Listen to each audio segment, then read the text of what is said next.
वायू प्रदूषण. वायू प्रदूषणाचे परिणाम मानवाच्या आरोग्यावर खूप मोठ्या प्रमाणावर होत आहेत. हवेतील प्रदूषणाच्या अत्याधिक पातळीमुळे पृथ्वीचे संतुलन बिघडत आहे. रोज नवीन संकट कोसळते कारण प्रदूषण आहे. जर आपल्याला आपली परिसंस्था वाचवायची असेल तर आपण वायू प्रदूषण दूर केले पाहिजे.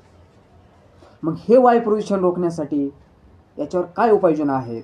नंबर 1, कारखान्याची धुराडी उंच उभारावीत, जेणेकरून धूर व इतर विषारी वायू वातावरणात उंच फेकले जातील.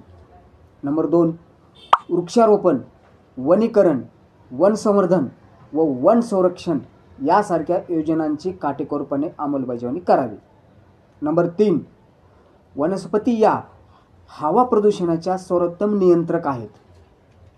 हवा प्रदूषण नियंत्रित राहावे म्हणून एकूण क्षेत्रफळाच्या 33% भाग जंगलाखाली असणे आवश्यक आहे. यासाठी वृक्षतोडीवर निर्बंध घालून वनस्पतींचे संरक्षण करणे आवश्यक आहे. नंबर 4, घरामधील टाकाऊ पदार्थ, कारखान्यातील टाकाऊ पदार्थ यांची योग्य तऱ्हेने विल्हेवाट लावावी.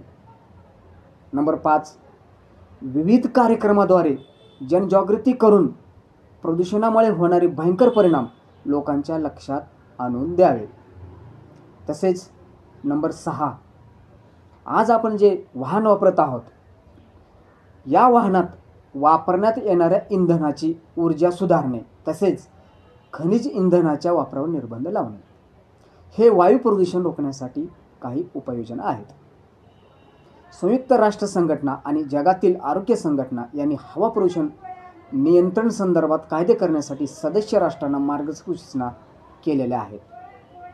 तसेच या संदर्भात भारत सरकारने वायू प्रदूषण नियंत्रण कायदा 1981 व पर्यावरण संरक्षण कायदा 1986 अंमलात आणला आहे.